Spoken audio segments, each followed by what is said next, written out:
Welcome to Fantasy Creates Reality, and today I'm really pleased to be talking to you, Noriko Sakura. If you don't know, Noriko Sakura is an actor, but more than an actor.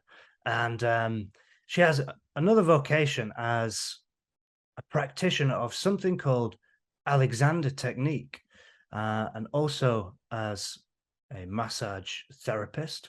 And these are things that we're going to learn more about a bit later on, because I feel like they're complementary practices. Acting, Alexander technique, this thing that's quite mysterious to most people, and also your work as a kind of a therapist doing like body work. But how I met you, Noriko, has an interesting story behind it, because of course it was a project we were collaborating on together. This short story I wrote called Tokyo Yōkai.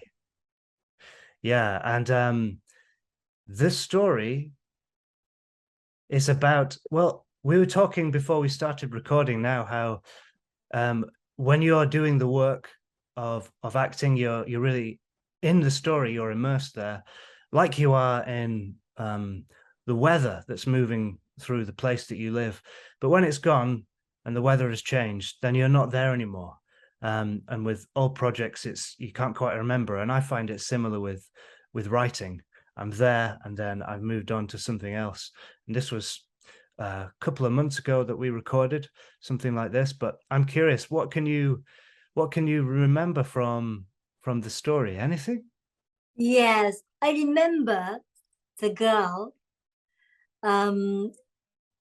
It's originally it's Soineya, isn't it? It's not that Tokyo Yokai. So Soineya means lying, lying beside somebody. So not sexual meaning, and then just stay with somebody.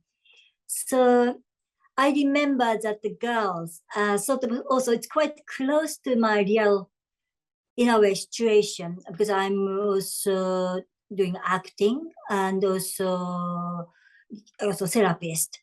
I when I act, I'm acting somebody else, and also I'm also as a therapist. I'm sort of give massage or giving a lesson about Alexander technique to try to help somebody. But I have sort of have to decide a line, of course, from bottom of my heart, and also whole skill, I'd like to use it, but sort of not selling my soul in a way. You know? So I have to find sort of where the division, how much I can go. But if you go beyond, I'm losing myself. So both are quite similar theme of I remember your beautiful story. But so she went a little bit far and gradually more far, and losing a little bit. So this is quite interesting myself, also remind myself. Probably, I don't know, I said to you, because I have a little bit one incident. It's where I was, I don't know, when I was 25, much more spiritual way. I had experienced about spirit. It's so strange story, like like your story. It's wonderful. It's because I'm very, very, open, very open. So even spirit, I was very open. I didn't have any boundary. So I'm not. It's like I can't see it so much, but I can feel it. Then once that time of my life, I lost my friend. He was my fellow actor. Nothing like a boyfriend or girlfriend, not like that. But just he was my, like, always we are casted as a siblings. I'm like an elder sister. He was like my younger brother, role all the time. So we are very close. But he died because when he was filming, and that was his role was drowning, and he really drowned. And other people thought that he was doing acting, but actually he really died. Hang on a second. Are you saying you were performing with an actor who was Yeah, someone very close to you, like your younger brother, but and yeah, in the scene he was yeah, it's not he with was he me, was but he was doing a film. he was doing a And film where he had to be in water, and yeah, something went wrong during the filming. yeah, and that his character was drowning. And the other people thought he was doing acting, but he was really drowning. Oh And God. yeah, he died. And then that film was didn't continue, of course, because he died. And then I was that time, I wasn't that film. And then I was physically, mentally, I was quite low. My back was bad because I do so many dancing, and I didn't use myself well. And then I was in hospital because of my back. And far away from Tokyo, I went to just trip, 1 week trip north. It's called Hokkaido. Just I had one suitcase because I thought 1 week just get out from Tokyo, just have a time for myself. But visiting my old drama school because that was Hokkaido. Then on the way to, it's called Sapporo at the capital of Hokkaido. I just have a friend. He was doctor, so just I popped in to say hello to him, and he said, "Okay, you came here, so I can check you." I said, thank you." And he said, "No, you can't leave. You have to stay," because my back was so bad. Of course, I had a pain, but I'm sure everybody sort of we tried to manage even we have pain. But I was sort of used to have pain, my back pain, and tried to manage, but I went quite far. So he stopped me. He said, "No, no, no, you have to stay hospital." So I stayed in his hospital. But also physical things is also not just physical, mental, physical things. Of course, I use myself. I pushed so much. Uh, I had to do rehearsal. I was also do a part-time job until almost I didn't sleep because I had daytime I had rehearsals. At night I was working all two different jobs, and I didn't eat it well. I didn't sleep well, and also so many things like us too busy, too much. So basically, that is make me great break and far away from Tokyo, just sleep, sleep, sleep. Then I received that phone call. Then he drowned and he passed away, and there's a funeral.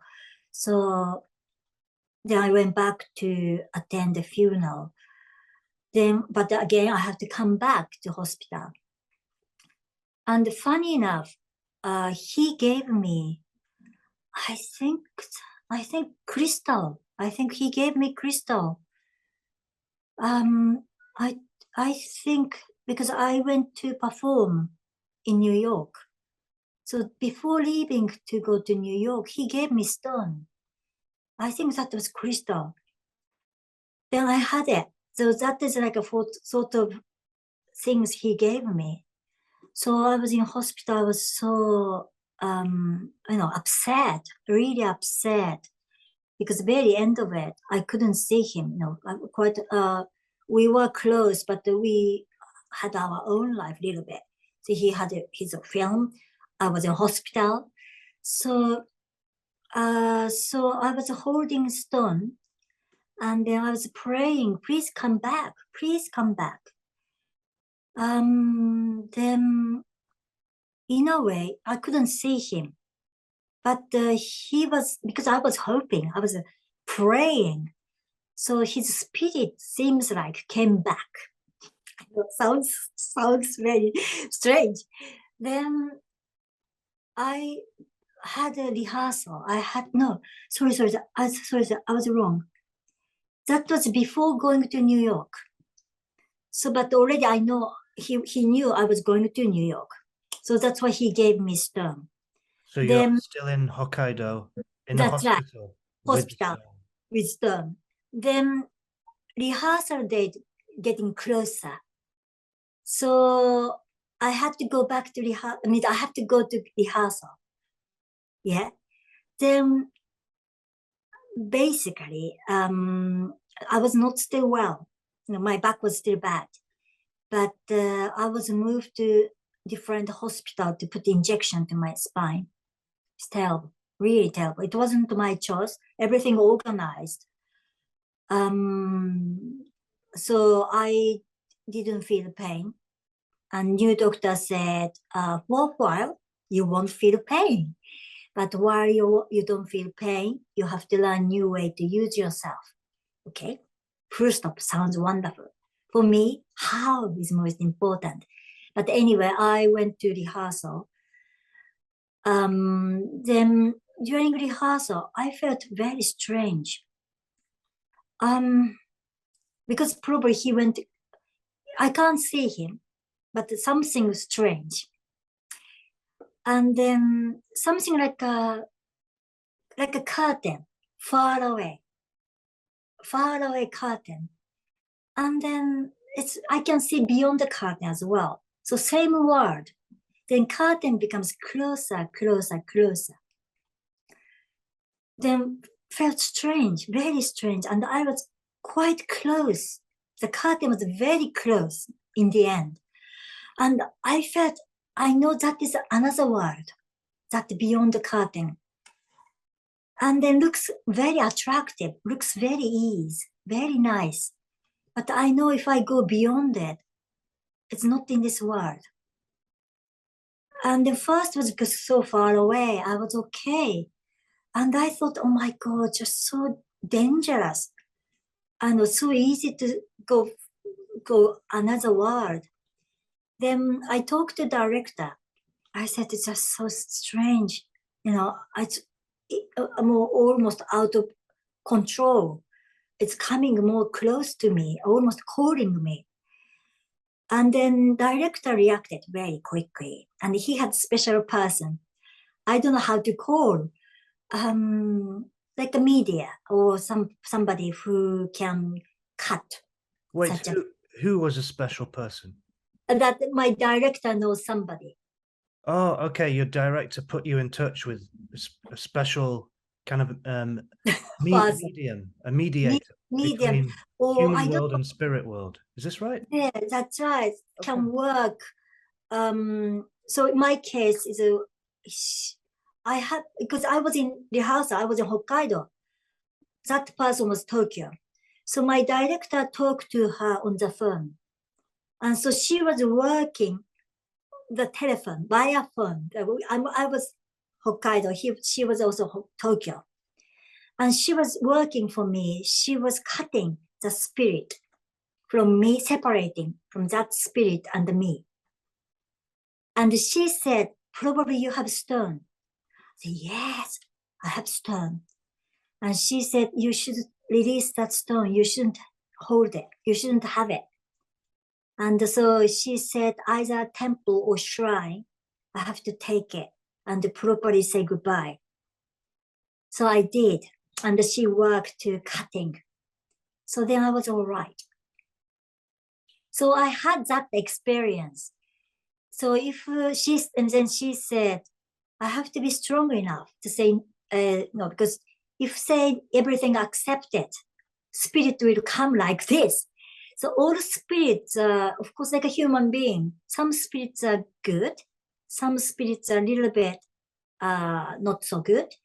So maybe that was his spirit, but it turned into different quality. And also I asked him to come back. So he was calling me. So I had such a quite close, dangerous incident. But luckily, right person, director had somebody.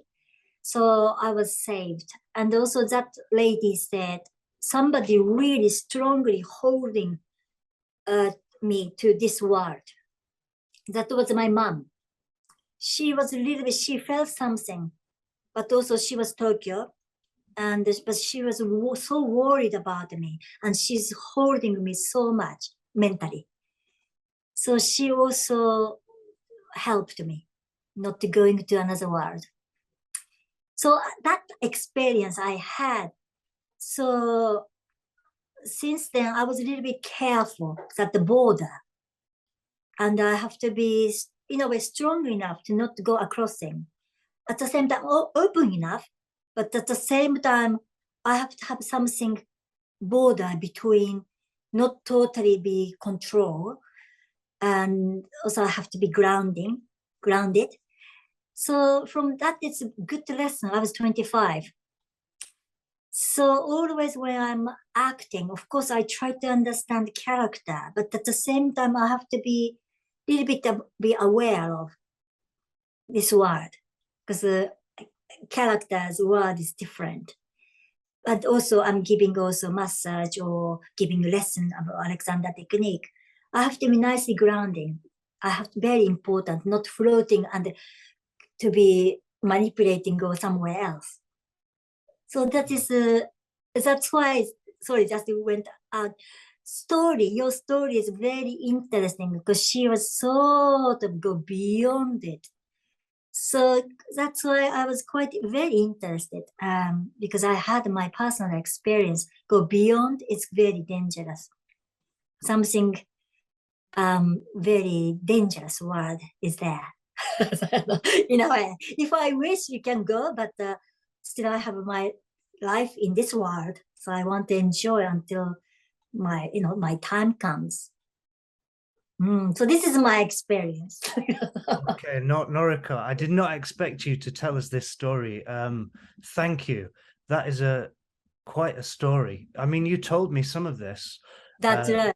before we were doing one of the sessions for the story, but you did not tell it in that detail, or if you did, I did not quite get that your friend drowned whilst filming a drowning scene, and that's a shocking I way know. to die, and he being so close to you, as you said, like a brother. And he was young, 21 or something. Just still, I can't still understand really.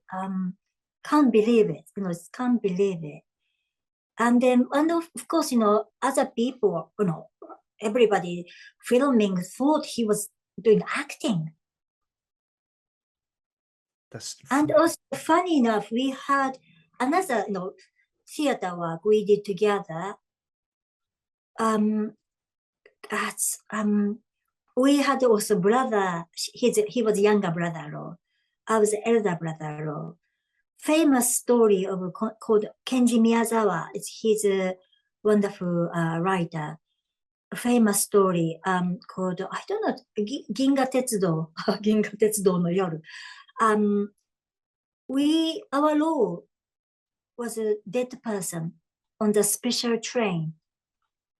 And that leading role person, main character, meeting people who are already dead, and the journey to the star. And we are sort of, my role was already dead.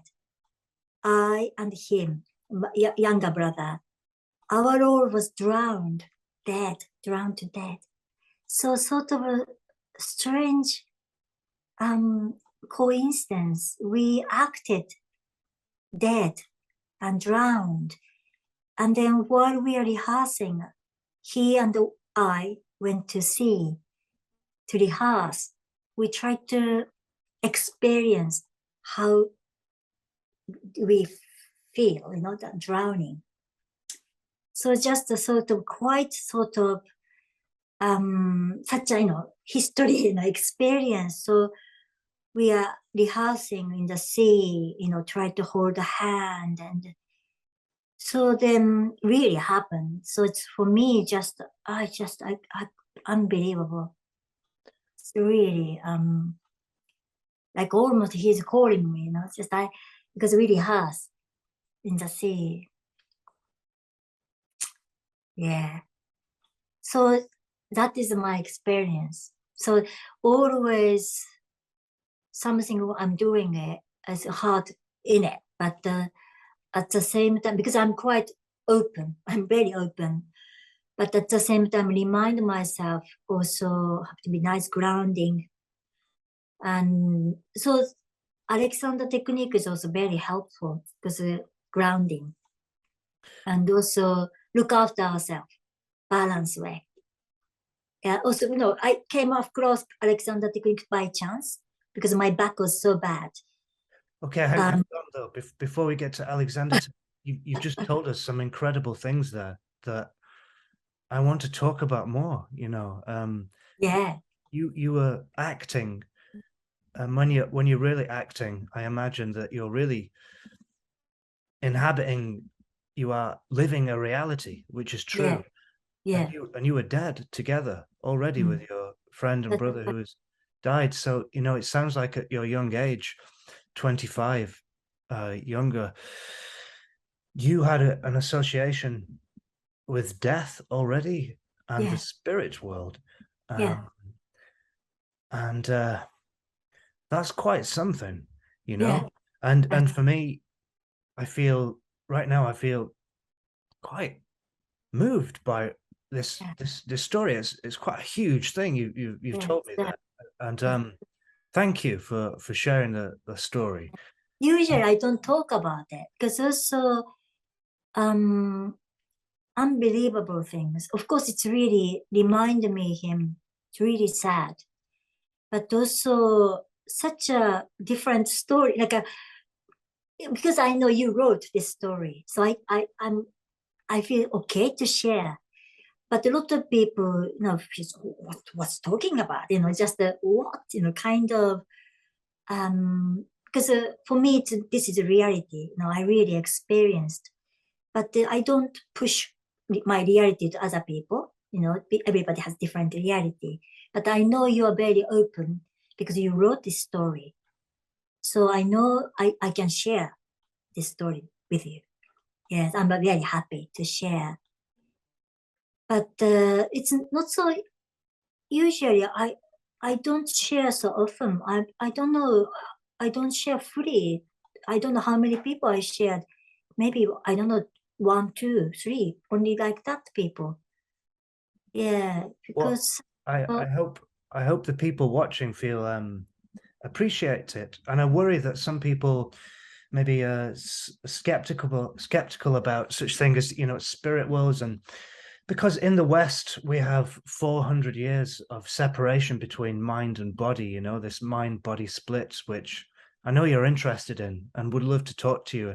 Part of the reason why I feel drawn to Japanese culture is because you don't have that so much. It's still, despite um, industrial damage to nature and some other things, war, it's still an animistic yeah, culture. yeah, You have that. We maybe have that as well because we're human beings, and maybe you cannot take it away no matter how much technology and destructive philosophy that you're surrounded by. You're still a human being, and you've still grown over millions of years in a co-evolution dance with nature. You are nature, and so no one can take that away from us. But still, in the West, we have characters like Rene Descartes, who gets a lot of attacks from people like me, who feel sad that we have this separation between mind and matter, because if you take away matter or a sense of spirit and soulfulness, a sense of aliveness from matter, from nature, trees and forests and rivers and rocks, sky, and also metals and cities can be too. mm, Yes, mm, and many things. Uh, Furniture in your house. mm. Yeah, Yeah. Camera can be yeah, yeah, different and changed, but it's still the has a camera. The one is absolutely. watching me now. I'm looking into Yeah, it, trying to yeah, feel your absolutely. presence as I'm watching you, but it's glass and metal. And where does Yeah, it come from? Mountains, and it has sand and comes from maybe desert or beaches.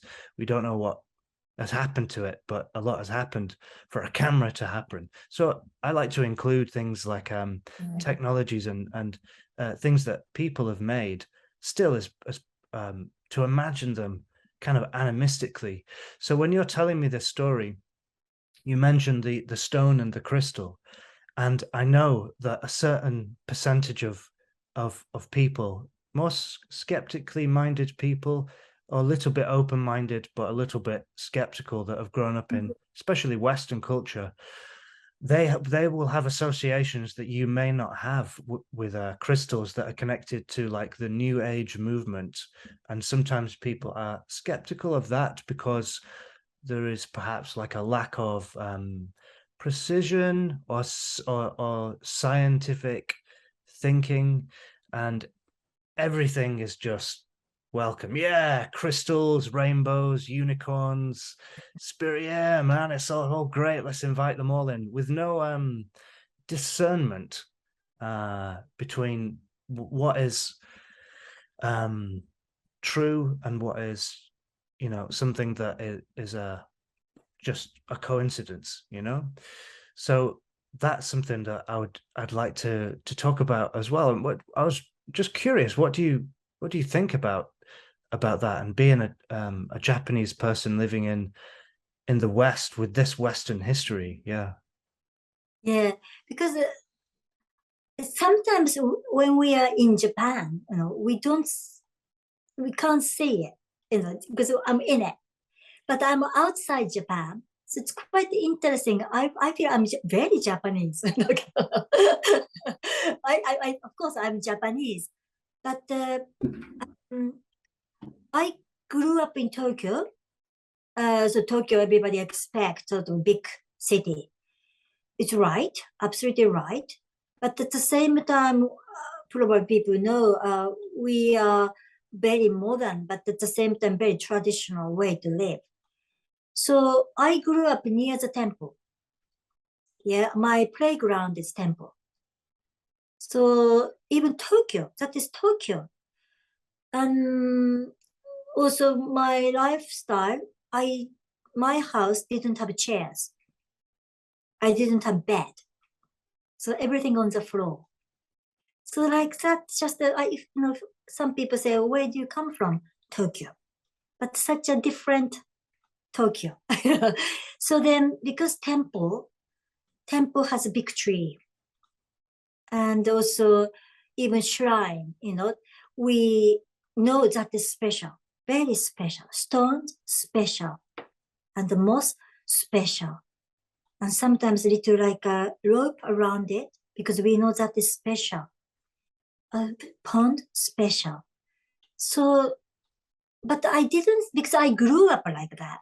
I didn't feel that was a special, different from other nationalities, people.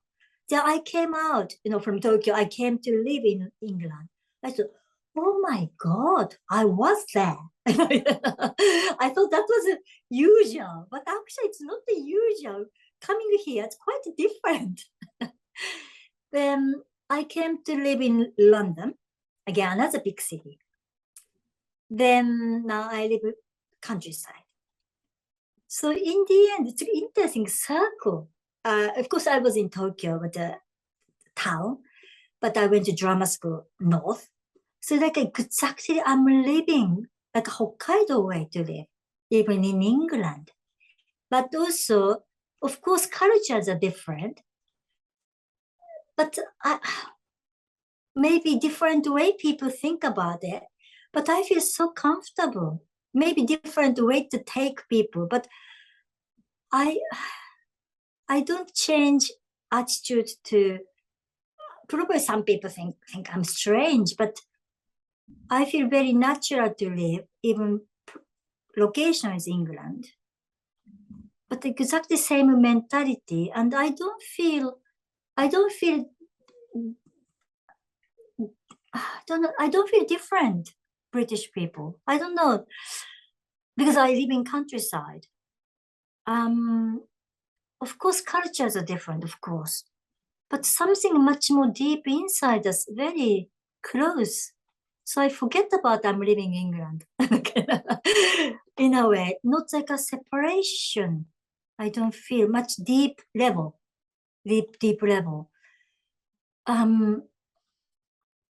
I feel very at home here. At the same time, of course, not in Tokyo, not in Japan, because something common as a human being, something we treasure nature. We really enjoy that we talk about the weather all the time. It's beautiful today, sunshine. Everybody enjoys sunshine. And we talk about, oh my God, the summer was so dry, no water, we talk about it, big thing. And then, ground is so dry, oh my God. So, I don't know, we are so connected.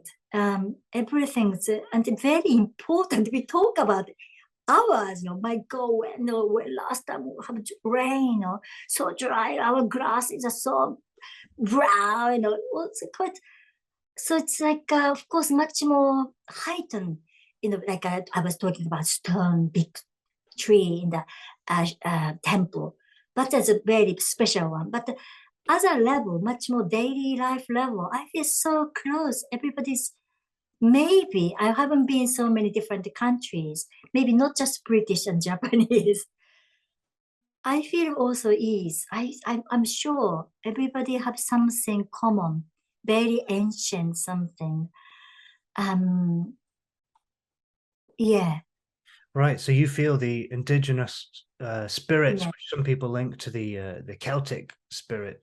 yeah, probably, yeah, Child.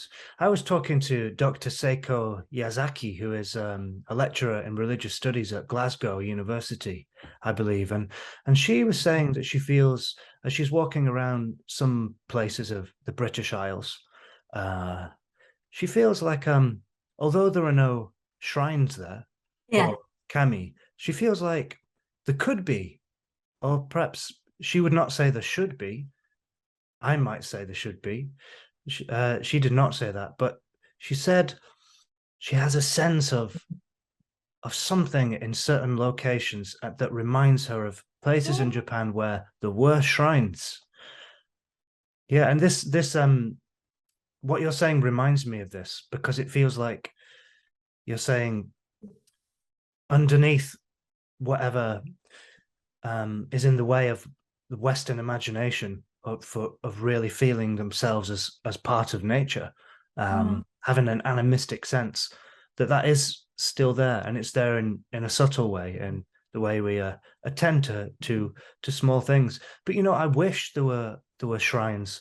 I remember walking around Tokyo, and you'd walk past an alley, and there'd be an entrance to a shrine there with big trees, like you're saying, right in the city.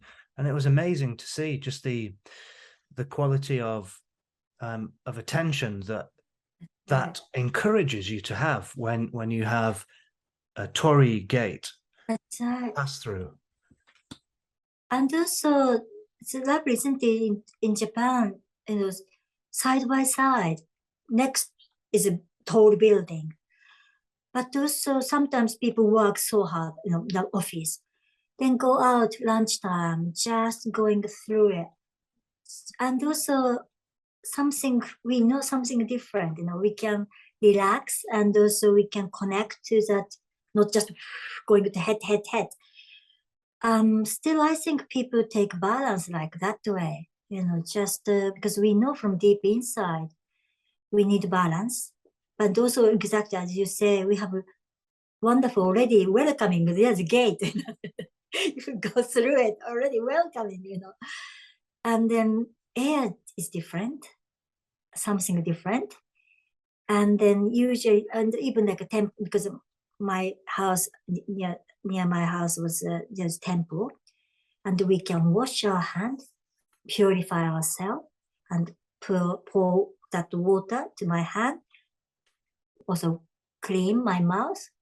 So something like, in a way, reset ourselves, and then go into space, and just tree or something, temple.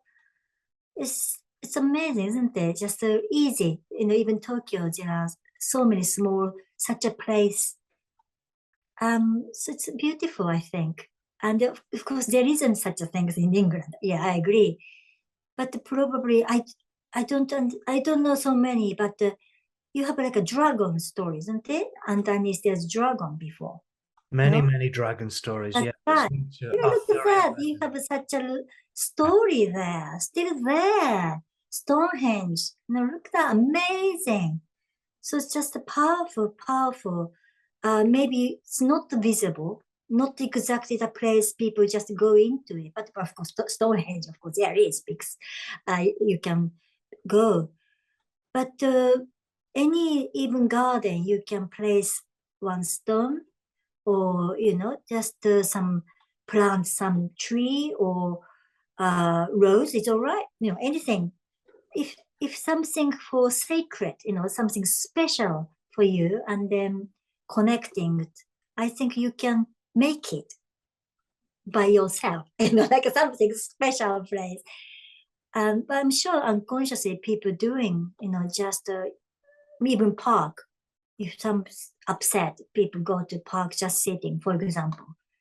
But in Japan, of course, we have already there. Wonderful, already there. Gate, yes, and the beautiful tree, exactly pond.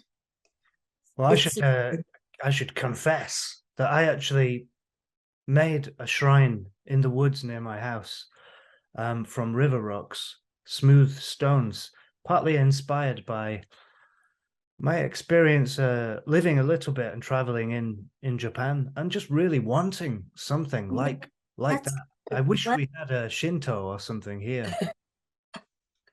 but also similar to the Shinto is also sort of like everything has stone, and which treasure everything is special.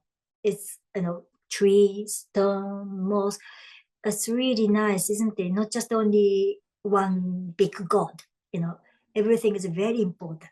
Yes, that's true. I would love to ask you, in Japan, it seems like there is a sense that all things are alive, but also that certain places in particular are maybe more sacred than others. I'm thinking of Yakushima Island, Oh yeah, Jomonsugi, the oldest Japanese cedar in the world, which inspired Princess Mononoke, yeah. Miyazaki film, yeah, and also Shirakami Sanchi, which you're not allowed to go into except with a written permit from the local authority. Oh really? I didn't know that. Yeah, yeah. Kokedera as well in Kyoto, Moss Temple. Yeah. So it feels like you can tell me what you think here, but is there a sense of some things are more sacred than others? We have still now, like young people, always there's such a television programs, Power Spot. It's called Power Spot. And everybody here, that special Power Spot, everybody visit. So still now, we want to go Power Spot. And even like not necessary to go to very much nature. Yeah, it's even town, probably there's a power spot. But of course, there are special, as you described, there are special place like, Yakushima, and also pilgrimage in an area, Shikoku area, very special. Some mountains called Otokoyama, so male, if, and just special places. And we enjoy to go visit. But it's not necessarily very, very special or something very traditional. Still we try to find somebody say, I don't know, it's a really real one, but not we here, we visit that power spot. Somebody say that is power spot. Go power spot. um, but yeah, also I have done, do you know that there's a pilgrimage in Japan, like Ohenno? Many, I many did a temples. bit. Yeah, I did a little bit. 88 temples to visit, walking. I did a little bit because I didn't have time. So I'd like to continue little by little, not one go. I did, I think, 13, 14, maybe more, 20 temples to visit. It's Mm. also that is again special, that is amazing. Visit different temples, walking. And then, so that is sacred places, isn't it? Yeah, and it feels like in Japan, everyone knows about them. And Oh, yeah. we have these old walks in the British Isles and pilgrimages, which are not quite called pilgrimages by most people, but that's what they are. And well, I would say the majority of people do not know. The majority of people watching this channel will probably know about them. Yeah. But in general, in Britain, I would say you have to do a little bit of digging to find these old pilgrimages in Britain. Yeah. So in Japan, it's mainstream. And in Yeah, even like that, like a week holiday, people just like me, like just visit and little by little adding, And I met when we walk, we meet all sorts of interesting people, and there's all different occupations. Some people, as I say, take just 1 week holiday, and then not just they go to just walking like this. So still, people doing all different ages, young one, elder one. So, still doing. And those local people, they're so welcoming. So they offered us a lot of things and sometimes give money. It's not for us asking to please take this money to that temple. Or, sometimes giving food to us. So it's very nice, very interesting. So many interesting people we meet. Sorry, can I say different story? Yes. Then we went to walk. Then because so many interesting people there, and I went to summer typhoon season. So a lot of rain when I was walking. Then I was a little bit waiting. I wanted to walk, but it was raining. So I was waiting one temple under the roof. Then we met three little bit elderly ladies, but very full of beans, full of energy. And then one lady took my hand, and then that time I didn't have my daughter. I wasn't pregnant at all. But took my hand and said, you will have one child. Right. So she saw something in my hand. So like that, amazing, such interesting people we meet. And I wanted to 2 or 3, but she said, no, you have only 1. Oh, really? Actually, it's right. So did you try to have more than one? No, I wanted to because I have 2 brothers. But sort of life didn't do like that way. My daughter was so much severe. She suffered severe eczema. So my energy was totally so much. I put the energy trying to help her. In the end, I was so exhausted. Maybe 1 is maybe enough. So in the beginning, did you respect the old woman, but maybe you No, did not, I didn't agree first. you No, did not no. agree. I want 3. I want 3. You were not happy with what she said. I thought, what she's talking about? No, you are wrong. Well, I But noticed in Japan, people tend to be very polite and respecting elders a lot. yeah. So did you say something polite to her, but in your mind you're thinking, I No, disagree. I said, no, I want more. I want more. Okay. She said, she's all right. She said, it's okay. But you have 1. She knew it. She knew it. If I said, I want more, but she knew it. So many interesting, like such a people. I don't know. She saw my palm. No, she could read my palm. But there's so many different things going on. For maybe Western culture feels strange, but we have still now it's happening like, and we can laugh about it. It's not a laugh, not like a, but also no. But actually, she has progress very special. She can read it, but such a thing is natural. It's mingle with.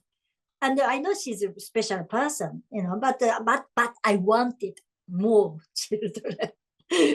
But such a special power people in Japan, because also very open to say like that way, you know. She doesn't push, she didn't push it, but she could say it because she could see it. Yes, yeah. Amazing. I love meeting these characters, and it's good to I feel you should not be too trusting with them, but you should try and entertain what they're Yeah, saying. absolutely. Then no, that time, of course, when person said, because it's talking about usually about future, for few years to take to really, really right or not. So just a good talk, good story. So they okay, okay, thank you, but no, but no, I want more. Sort of like bounce up back then. But anyway, thank you so much, like that. But I never meet, probably I will never meet her. But I will, if next time I see her, say, you're right, I can say, you're right. Noriko, as we're talking now, I feel a kind of being pulled in a couple of different directions. One Yeah. of them is to ground this in some kind of philosophy, so some of the people listening can make sense of it. And another part of me is going, screw that. You don't need to do that. Just embrace it and go with it. And so some of the people watching, I feel, will be completely understanding, will have had similar experiences like this.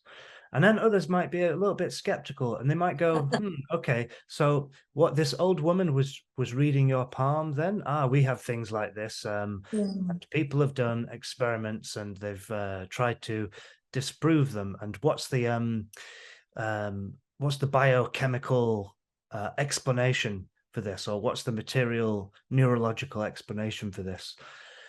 This, when it's taken to a real extreme, very hard mechanical, Mm. an almost austere materialistic science, feels a little bit too limited. It has precision, it's going for precision, which is good, but we can have our precision and be open to many, many different experiences. And Yeah. these are the people that I'm very interested in. And you as an actor, I think good actors have to be very open. You could draw a parallel with shamans of different cultures. Shamans are people that are maybe unusually porous, open people. And I suppose actors may be like that. Sometimes writers or musicians are like that. Good scientists are also like that as well, I think, you know? I think you're right, because sometimes you research and you try to figure out some theory, and you try to think so careful, hard. Maybe if you become sort of right direction, suddenly it's coming, something coming, I think. Sort of, I think. Then discover, oh wow, sort of. I think some coming, like a art. It's art is very easy, Are you saying kami? The word kami? Yeah, kami, that's Yes. kami. But also like an idea, even scientist wants to prove this is a right theory. Okay. Can you tell us about kami? Because most people will not really know about them. Yeah, kami is a translated God, isn't it, in English, isn't it? In a way, it's kami. We call it kami. Something somewhere be, big, somewhere big. Yeah, we call it kami, but I think that the meaning is God. I don't know God means to everybody. What does it mean? But God is God. But I think but it's very interesting as you say, even like not necessary to be artist. Artist is obvious, isn't it? If we, especially when we act, we become try to be not me. We try to live somebody else's life. So it's not me. Actually, to make me become quieter and try to understand other people's point of view other people's life, just different circumstances, different country, different culture, try to understanding. So then something coming from above. I don't know, from coming, God, I don't know, something coming, power is coming. Art, painter, maybe same, probably just so much open, and then just face to the, the paper, and in front of you something, and something coming make you to create. That is, I think, amazing art is like that. It's not that person doing it, but some special power is coming, I think. But also, it's not necessary to be art form. I suddenly thought when you are speaking, even scientists, or even like something not necessary to be just science, but something just more new discovery they want to do. They to do research, trying so many tests, can't figure out why this one and this one. Then if you really pursue right mind and something coming right moment, then so this is the same thing that channeling, isn't it? Something like me, it won't happen. Very open, then just right direction, then right moment. I think that's channeling and the coming amazing things from above. I think. Yeah. Interesting. The problem is in the West we have this hidden idea that we're marinated in from when we're born, and that's that you're contained within your skull is your brain, and you have your ego, and that creates everything. And so there is nothing that really exists outside of that. If you have an experience like of a kami, it's nothing to do with kami or nature or the spirit of the place.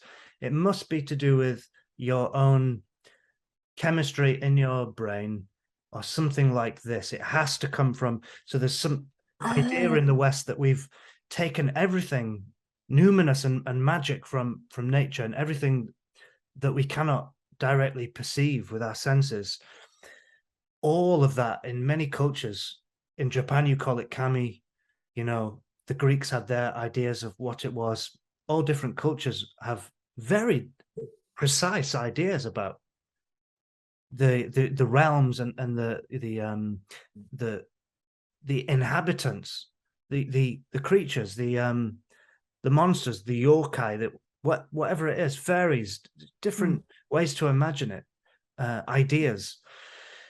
There's many things that human beings can't directly perceive, sometimes get glimpses of.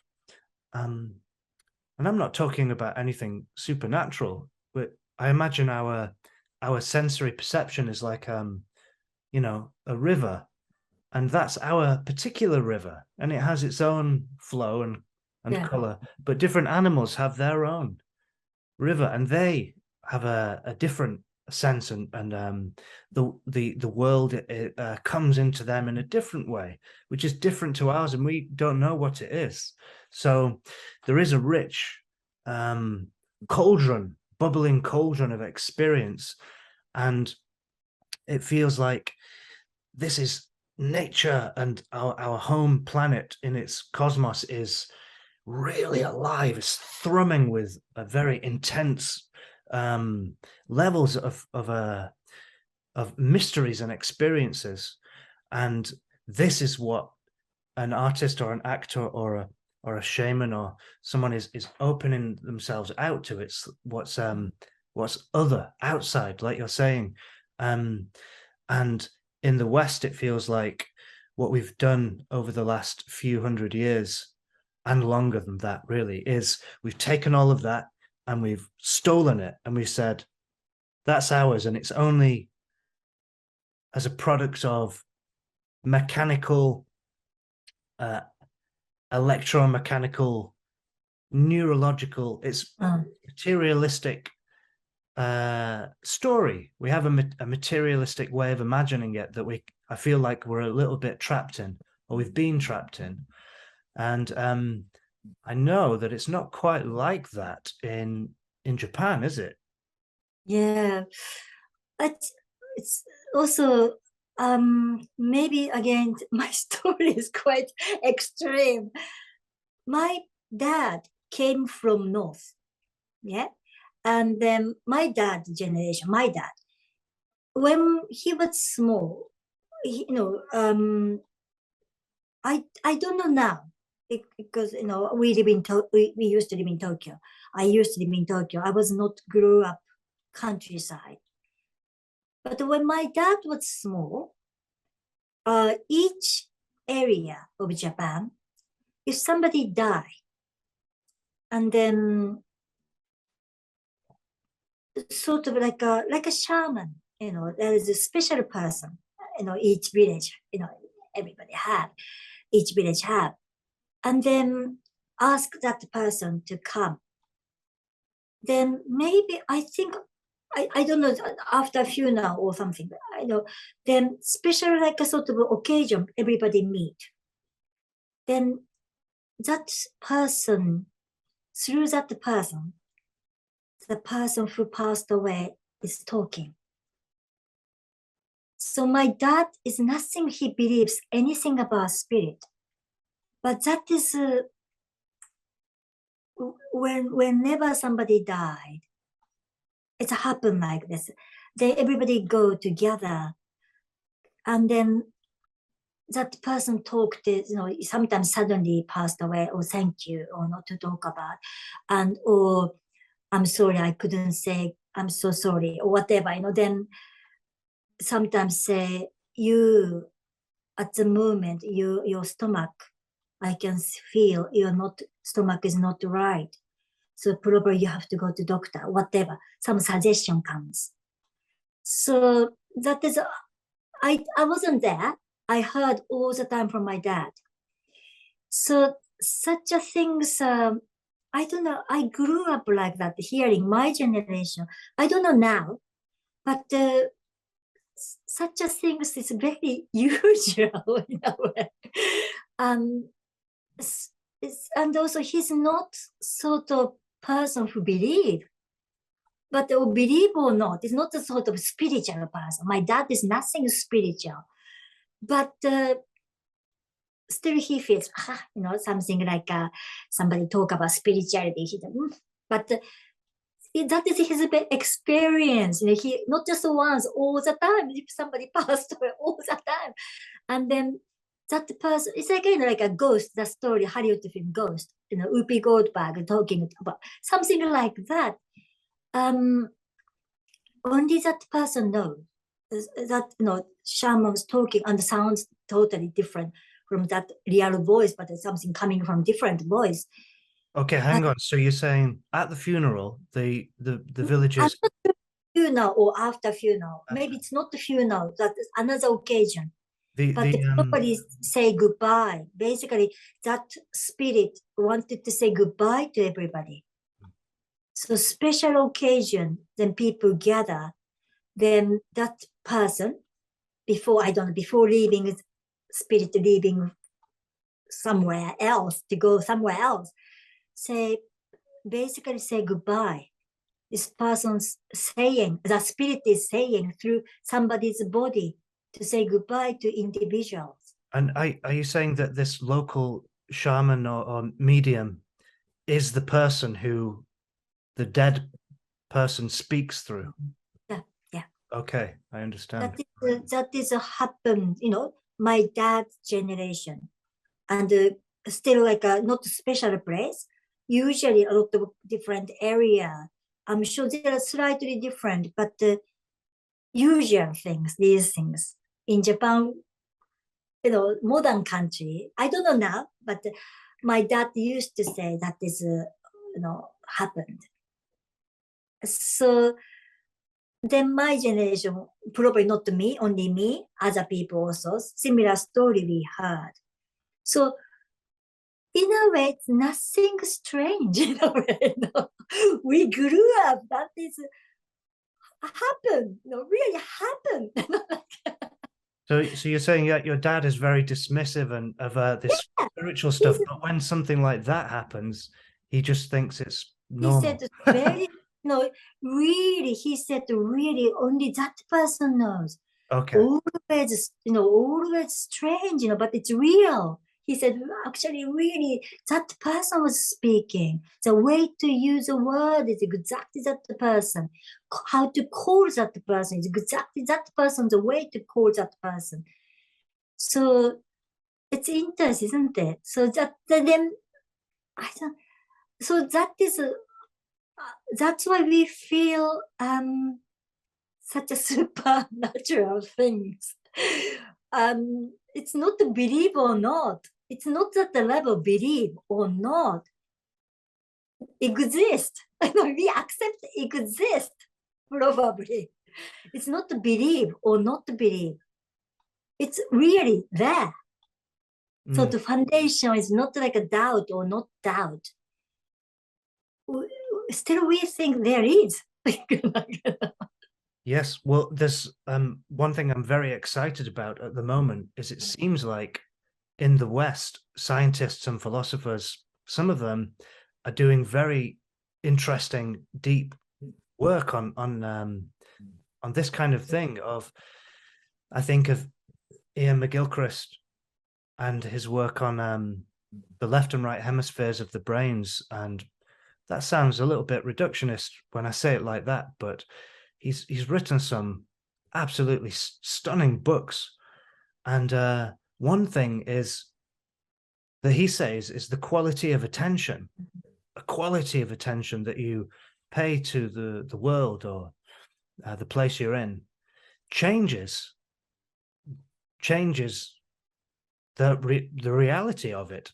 And that sounds a little bit spooky when I say it like that, but I mean, he's got a 300-page bibliography of well-researched notes, to back it up. And, he's saying quite specific, rigorous things which expand our ways of doing science and actually make them a little bit more animistic. So it feels like there's a little bit of a movement in science and philosophy. It's leaning, some parts of it anyway, are leaning more animistically, which I feel hopeful about. That's the kind of culture and world that I would love to be in, is a more animistic one. I want that your sense of the world is more like you're part of a living being, that you're sharing in its life and in its existence and its mind and memories. And that's partly why I've been drawn to Japan from like a very young age. I remember a teacher came into our school. I was like 9 years old on just a one-off Japanese lesson, and I was like very, very interested by this Japanese person and really wanted to speak to her, say something in Japanese, but I was a little bit too shy. I think I said konnichiwa at the end and then ran off. But having been to Japan a few times, one of the things that I love is the language, just the sound of the language. Could you say something in Japanese? Just speak a little Japanese to us now. Tell us a secret in Japanese. Okay, not secret, but okay. じゃあね、何喋ろうかな。私はね、東京から来ました。お父さんとお母さんと弟が2人いて、で、猫も飼ってたよね。で、東京で生まれて北海道に行って、それで、役者の、トレーニングを受けて、で、そのね、演劇学校が面白いところだったんだよ。でね、私たち自分たちで家を建てて、畑に行って、働いて、馬が3頭いて、で、演劇もね、勉強するんだけど、人生を勉強するの、そこでは。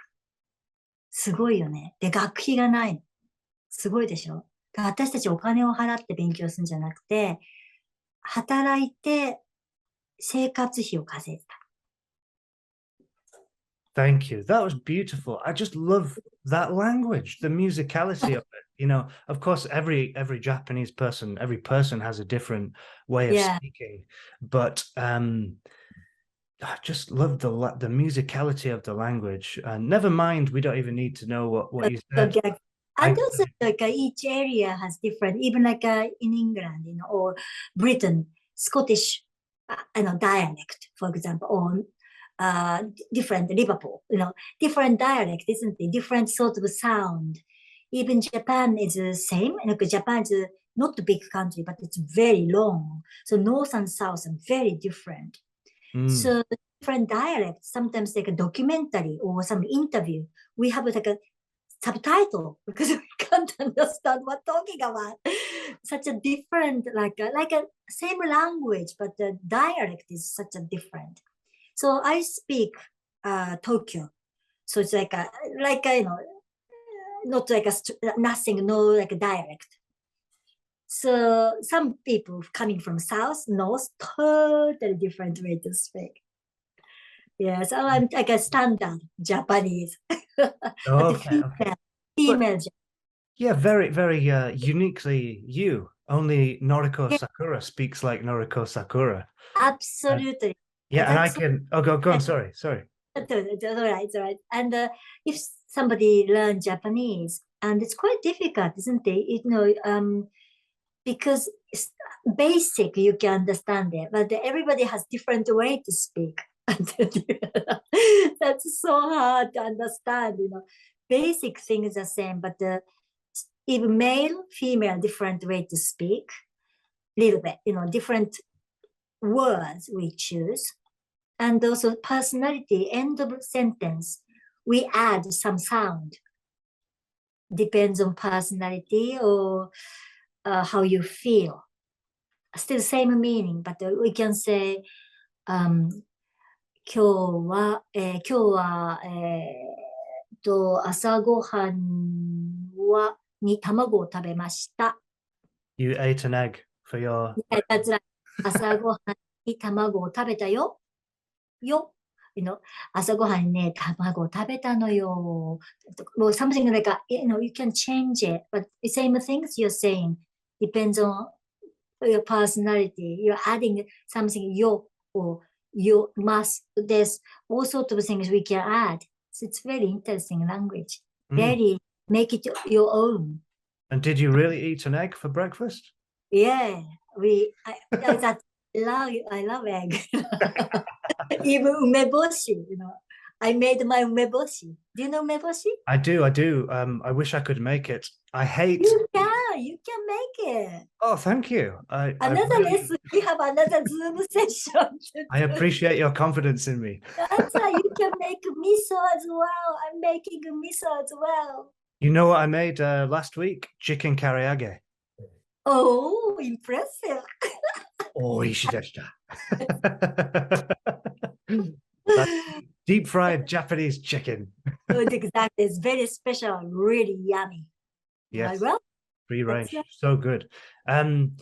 Yeah. So when I was casting actors for this story, Tokyo Yōkai, I cast quite a few actors actually. did you? Oh, Yes, yeah, I did because getting the story right is important to me, and yeah. no story is perfect, and there's things wrong with this story that you could critique, and it would be interesting to do so. But I like this story that we made together, Noriko. It's unusual, and a big part of the reason is your voice. And I remember hearing your voice when I was listening to all the auditions, and very, very quickly I thought, okay, this is the best one so far. I want, unless I hear someone that is completely even better, then I want this person.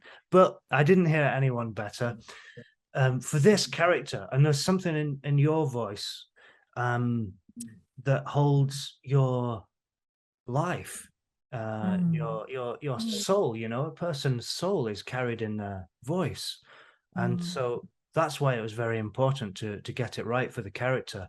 And the thing that I love that you were doing was this kind of mixture of like gravitas, pathos with a sort of a playfulness and a little bit eccentricity. Yeah, but Yeah. those your story is wonderful. It's very imaginative. At the same time, something I can connect very much from deep inside. Not just strange. Nothing like. Of course, I don't feel strange at all. Something very original, but at the same time, I can believe that word from very deep inside. I can believe that word. So it's not just story. I really something my soul is agree. I really agree. My soul say yes. Exactly, that word exists. So it's not just I'm just blah blah blah. Just from my soul. That's why maybe that sort of vibration, I think, transfer to even audio or something to go to touching to other people's heart. Well, I don't think it could touch anyone's heart if you did not do what you did for it. And maybe we can play a little piece for people to listen to in a minute, if that's possible. We'll see if it works with the technology. But yeah, I wrote it imagining a voice, and the voice was not too different from what you brought to it. Of course, many Oh, creative choices that made it different to what I was imagining, but yeah. something in a kind of the pathos and the playfulness mixed together, and the musicality of the voice. Like no one really did that in the other audition Ah, the way you were it's doing it. interesting. It's interesting. Hmm. Should And we play also it? myself, I can't see myself from outside. So just it's interesting to be heard like that. Yeah. And also I feel so embarrassed to see or watch myself or hearing my work. It's so embarrassing. I want to digging a hole to go into it.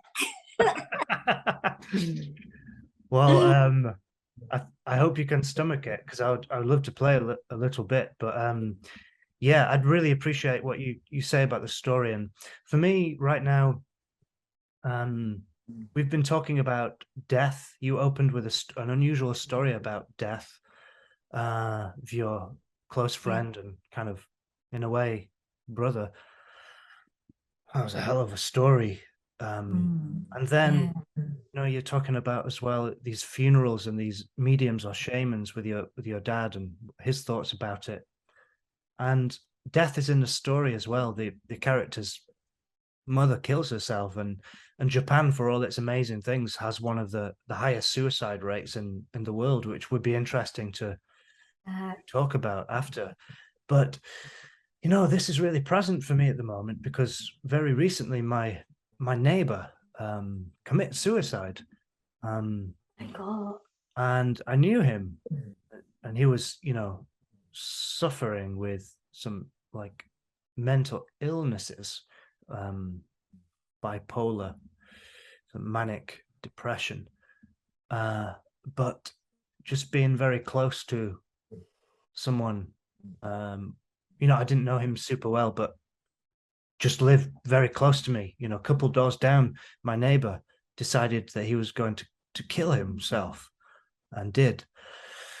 And your stories and just the situation in the world now, with all many animals that are dying that we have no sense of, because a lot of them are so small, microorganisms or insects, or the bigger animals, but they're not where we live. They're in the Amazon rainforest or somewhere like this. And so this is some heavy stuff. But at the same time, I really feel you as a creative person, and we collaborated on this story. And so this mixture of creativity and some closeness to death, suicide, and these kind of darker subjects that don't get talked about, maybe as often as they should. I just feel there's something good in that mixture of living a creative life and not being naive to tragedy and death.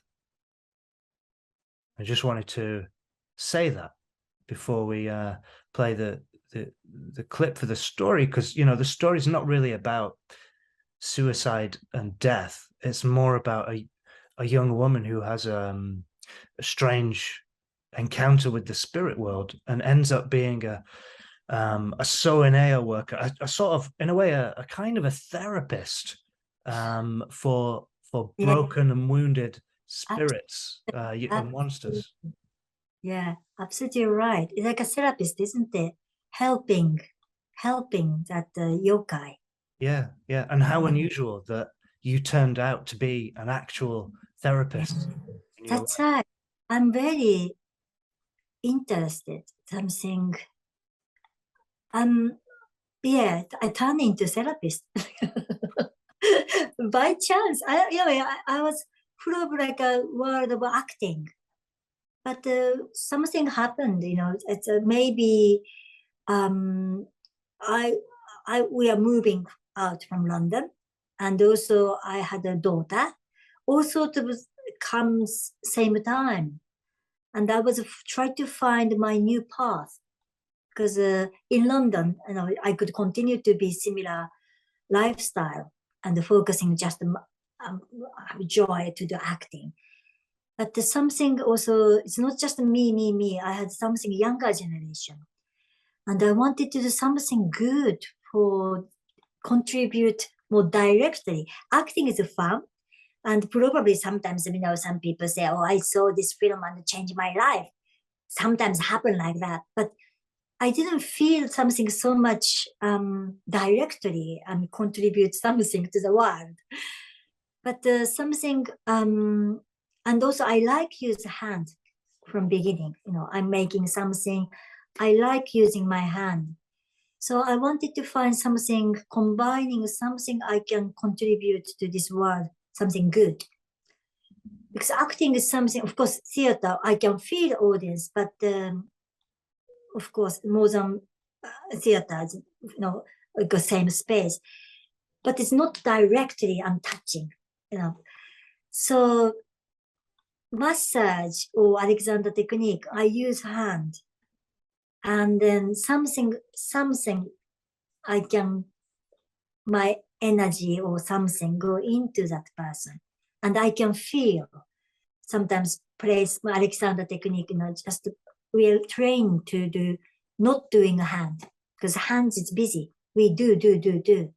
So we are learning to very balance, grounding balance, and the hands are just exist.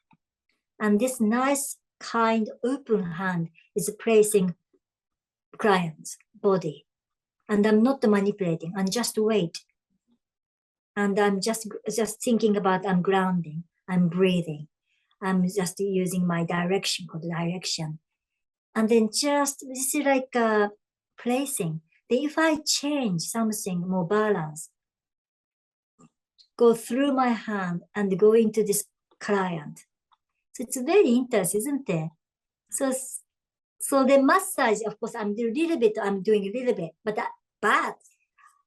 I'm offering hot stone aromatherapy massage. I'm using stone.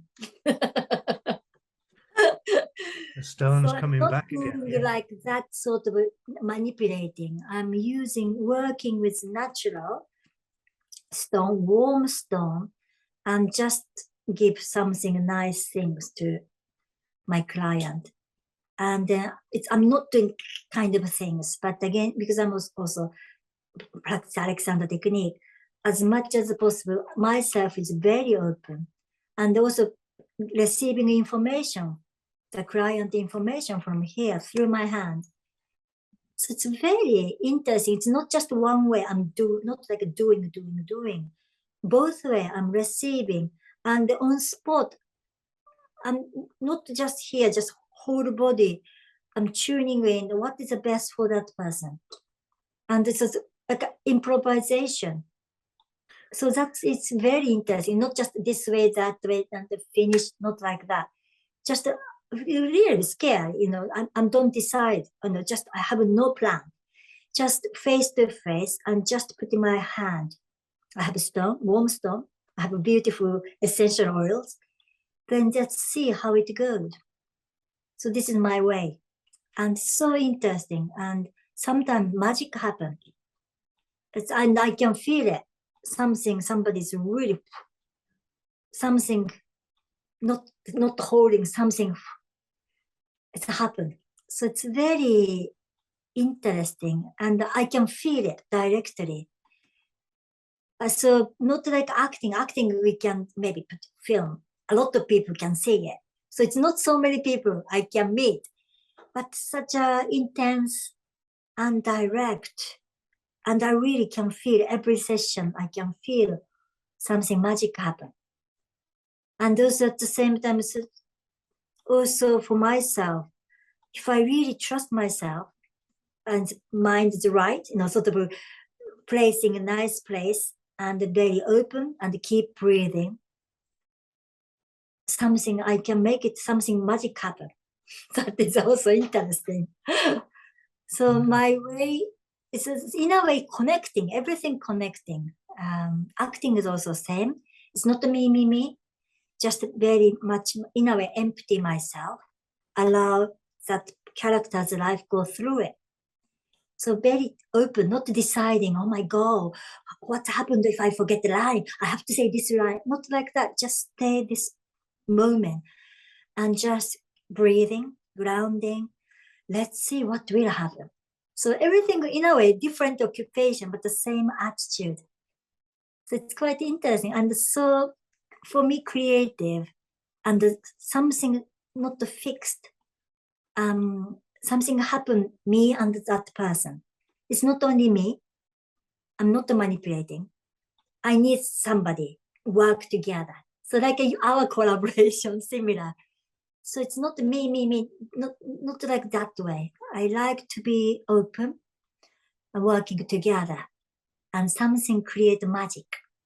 I can really feel the transience in what you're describing here, the sense of impermanence and changing, not fixed, things always moving and changing. And that reminds me of your story earlier of your friend who died, drowned.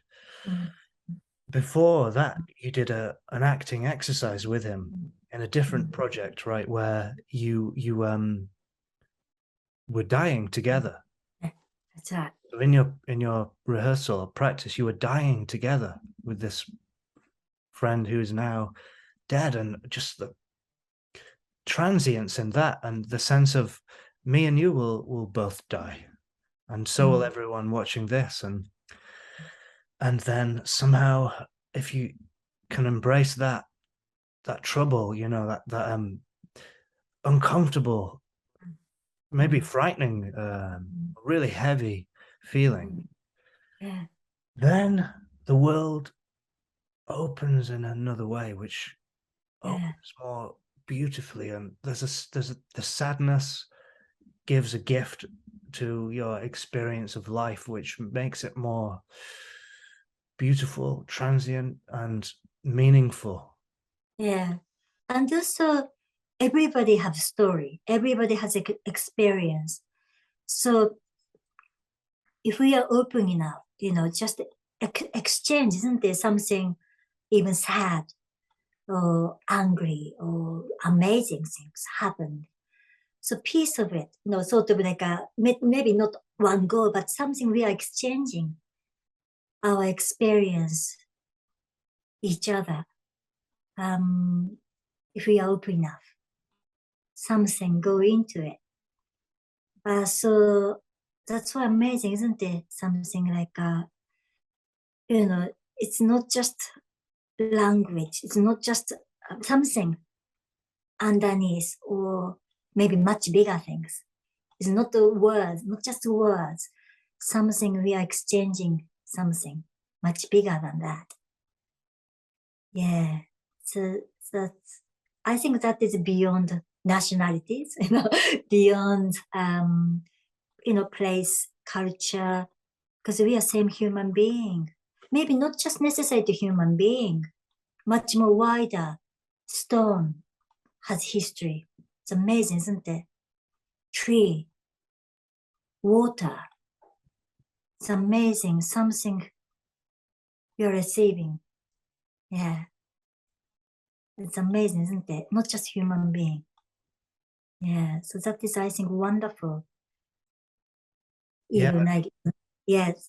I really want And to open myself more to that, and I feel it takes a real commitment of practice to do that. If you've not been lucky enough to have been brought up in a culture where that is normal, instead it feels for me that there's lots of almost like I've been forced to wear these glasses in Western civilization that very kind of grey filter, and you can only see one thing. William Blake talked about this, the kind of great British visionary poet, image maker. Newton's sleep, single vision and Newton's sleep, the only mechanical materialist vision where all of this other stuff, like that other animals can perceive, or that the great poets and mystics and novelists, musicians, writers, scientists, the stuff that they're in touch with, all of that is outside the domain of this single vision that William Blake talks about. And I feel in the West you're subconsciously steeped, simmered, and cooked in that, whatever that is, and you have to fight to get around that, and deepen and broaden your vision and your capacity to experience what's outside of that.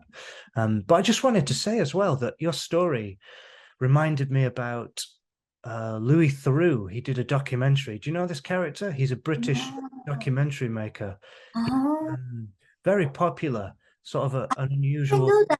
Yeah, I know. Yeah, gangly fellow. Yeah, Louis Theroux. Hello, I'm Louis. He talks a bit like that, and he did one on Indian gurus, and partly, he's going over there skeptical with his secular background, but he had one experience of touch with this old woman, Indian woman, and he said for the first time in being in India and meeting these different gurus, something happened through the touch. She embraced him. That's what she did for people. She embraced them. And something, as like you're describing, something that's hard to describe, changed or passed between, or I don't know what happened. I was not him. I have not been embraced by that woman. But he seemed a bit different after that. And so there is, a secular, rationalistic, but open-minded Western man who had an experience of something other. Yeah. So Interesting, isn't it? It just just I was thinking about nature. Just it's not just more bigger, of course, human being, but also you know everybody lives in the some circumstance. I can see the wood behind you, also coming from somewhere forest.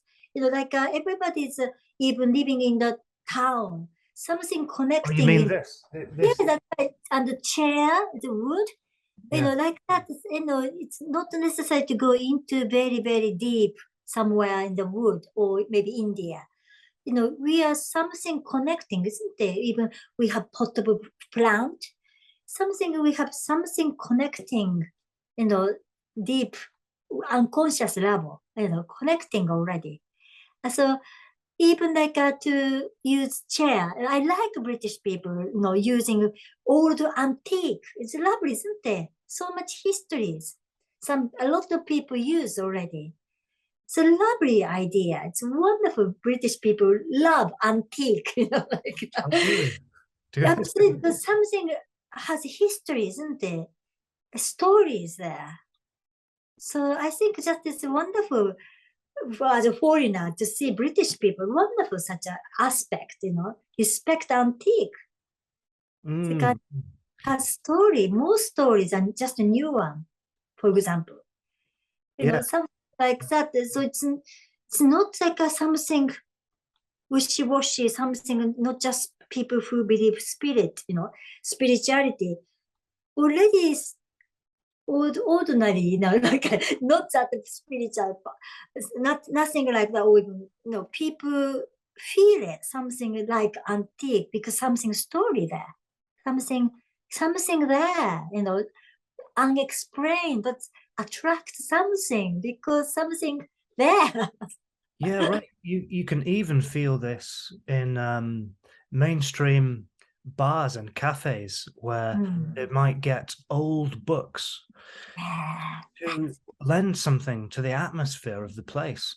And what is it they're lending? Those old books, that they've gone out and got, or yeah, they want to show the wooden beams of a place, the bones of the house, or maybe the metal structure.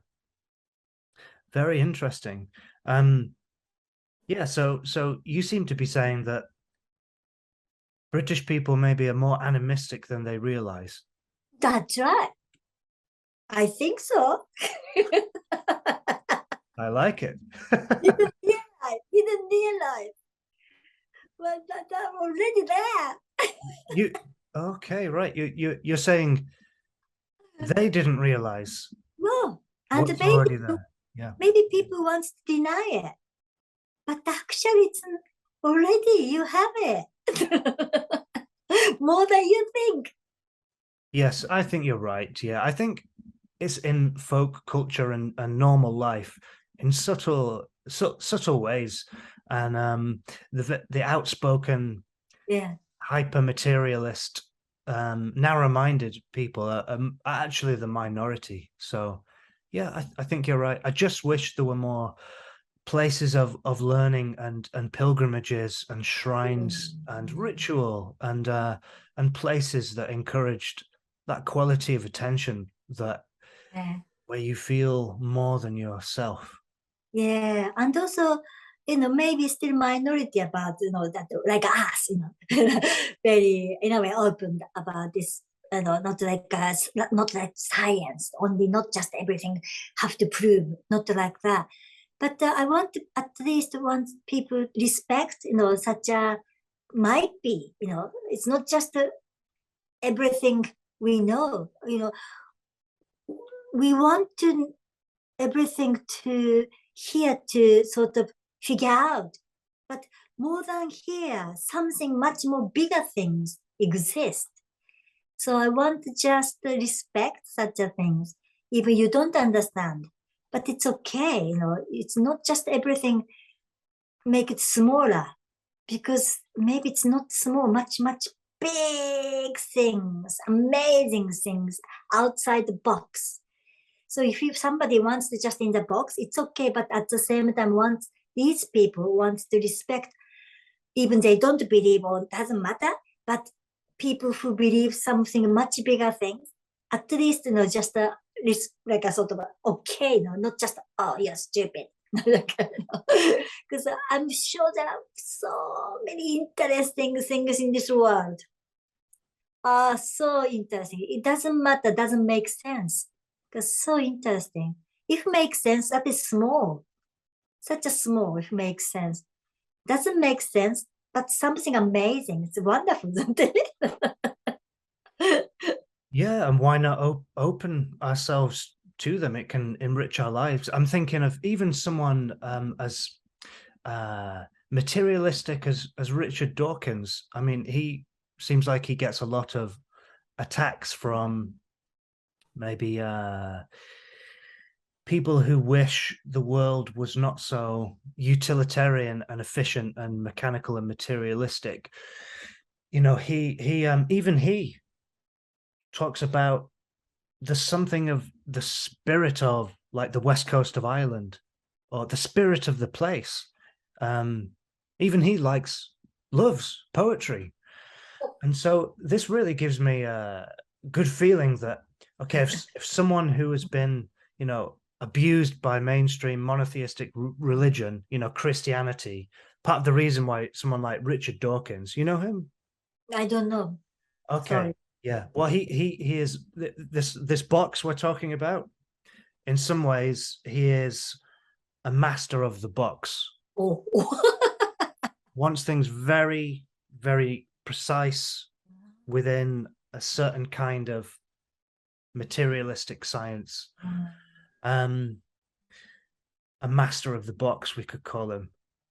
And the feeling is, but even with someone like him, a master of the box, or someone possessed by single vision and Newton's sleep, he's actually not really a master of the box. That's just a persona maybe that he's been forced into, and actually he has a sense of this other stuff as well, even if he doesn't publicly admit it, because he alludes to the spirit of the west coast of Ireland and as a lover of poetry. And how could someone who loves poetry and the west coast of Ireland be a master of the box? You know, it just doesn't.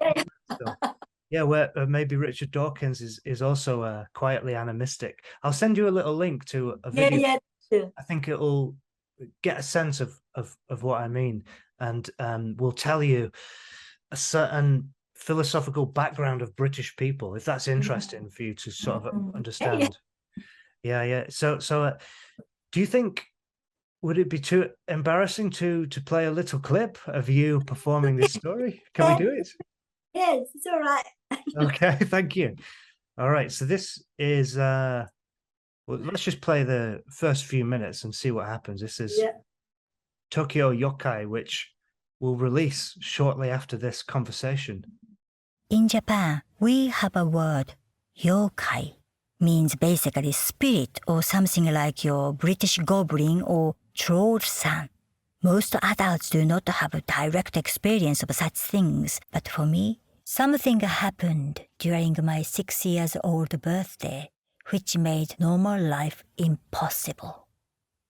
Before my family moved to Tokyo, we lived in Iwate Prefecture, in small house looking onto forest.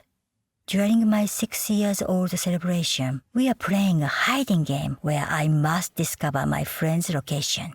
I was searching in yard and experienced feeling of being regarded. Soft wind was moving cedars, and close to edge of forest, I saw something watching me. It had transparent wing folded over his body and a clever eye, like peaked eye watching. I was attacked by such feeling of terror, but only for a moment, like when cold shower becomes okay. At this point, there was change in atmosphere. Not terror, but kind of sadness moving from creature's forest world to my city world. I wanted to go to him and find out why he feels sadness, but my friends came rushing out of a house, which of course scared yokai away. I did not see anything like that again for 16 years, during which time I suffered extreme sadness of my own. Did you hear it with the music? Little bit, faint, faintly, Yeah. Liam Bond, we have to thank for the music. He's the composer, you know. I think he did a really good job. Many tracks, and he put up with me suggesting all these changes. Sometimes we just throw away an entire track that he made, you know, but most of the time he just really got it right. Wow. You know, the emotional tone of the music that's not too obtrusive, hopefully not too in your face, you know, but just enhances the atmosphere of what's already there. I just love the idea of people, you know, maybe they're traveling to work in an office, or they're washing the dishes or something like this, and they're listening to your voice tell this very odd story about Japanese yokai and these strange things. Yeah, but I want to know how people feel about it. It's, you know, I want to hear the feedback. Yeah, same. That's a strange thing about the digital world today, you know. Maybe you get like a nice email or a comment or something like this, but in the past it'd be a face-to-face storytelling with your voice, and you'd be able to feel the reactions in the room that you were in. So I understand what you're saying about you really wanted to complement your acting life, or you with a film that goes out to many people. You can affect many people if the film is good or the story is good, but you're not there for those reactions mostly. Exactly. And then for your job at the moment, you know, one-on-one work, then you are, and you can feel it. And I do something similar. I do a forest school. And sometimes that is one-to-one as well. And that's that has a link to a work of therapy, but it's not therapy. It's forest school, yeah. Wonderful. So having that face-to-face connection and you know, contributing something to your community, I feel is a great complement to putting films and stories and things like this out there as well. But I remember recording this with you in your, because you changed some of your home, didn't you, to record this? That door, that is covered. Oh, it's inside there. Creep into the cupboard. Yeah, that was when I first saw you. It's That inside, that, you know, also blanket and yeah, because you get the better sound quality if it's kind of padded and material around you. That's right. Otherwise, like a sort of too much echo. Yes, yeah. So this, for me, it was, wow, okay, this is great. I'm here with this strange and talented Japanese woman, and she's crouched down in her cupboard, and we're recording this. Once go in, I can get out. No? Yeah. We need a little longer breaks to just get out. I really enjoy doing it though. Just hearing what you would try on the different takes, and then offering suggestions. It was really enjoyable experience. Yes, it feels like I felt quite a long time ago. I don't know how long now. Yeah, it's only a few months or something, but feels longer, doesn't it? Yeah, it feels longer. Yeah. Yeah, and I remember saying to you as well, that you're welcome to make any changes that you wanted to with the whole script, really, because you know I really wanted it to be a spoken story. I think it does not work at all as a written story. It's meant to be heard, and it's meant to be heard as you said it, with your voice. And I love that. I told you before that I love the musicality of the Japanese language. Obviously this is in English, but I have some friends, like I have a close Japanese friend called Taka-san, and he's very good at English, but way better than I speak Japanese. My Japanese is pretty terrible. His English is very good. And him a little bit, and maybe more some other friends, when they speak English, they will not quite get it perfect. And these ways that they do not get it perfect are sometimes really creative and an unusual way of phrasing something that a British person would never say. And I just love that so much. You know, not to laugh at all, but to sort of treasure and That's enjoy. right. I understand that something is very special, isn't it? Yeah. So as I was writing this story, I was really trying to remember those conversations and those moments where the phrasing was not quite right. Yeah, but at the same time, we live in a time now where there's a sense of, you know, like political correctness and identity politics is very intensified at the moment, and cultural appropriation. I think things like this are important things that people are talking about, and so partly I was concerned that people would not. I hope people would not think, you know, I'm taking the piss with the way things are phrased. No, not at all. And that's partly why I wanted to say to you, if anything does not feel genuine, and then you can just change it in the way things are phrased. I think you just made some, and also for cultural suggestions, because you know, my knowledge of Japan is limited. So yeah, you had some suggestions and things to say about the yokai, but a lot of people listening probably won't even know what yokai is. So would you tell us what yokai are? Yokai is it? It's not yokai. How to say? Is it ghost? No, it's not a ghost, isn't it? Yokai is a different creature. But a little bit different from us. That is a good explanation, I think. A little bit different, but exist. That is good. Yokai exist, but a little bit different from us. It's like it's interesting, isn't it? Now Miyazaki film, the Spirited Away. That is a yokai, isn't it? That is their yokai. They're different, but we can communicate. But different. It's different shape sometimes. Sometimes just maybe only one eye. Sometimes small. Yeah, like that is yokai.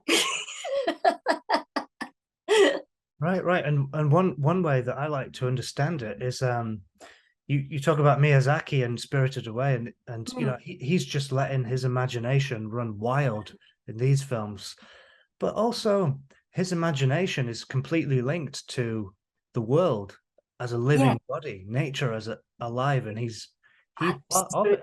So imagination is not only within his own skull, he lives inside imagination as well. He's immersed within imagination. And so if we can think about yokai or fairies or trolls or goblins or elves in this way, you know, there's something mysterious about our relationship with nature. Nature suggests these creatures to us, and some people have more vivid experiences of whatever is going on there than others. Have you had any unusual experiences of like a bakemono or yokai? Myself or heard some? Yes, yourself or any stories about that? Yes. We called kappa. We say kappa. Kappa is living in pond. And then not us, yokai. And even now, younger generation than me, still they know kappa.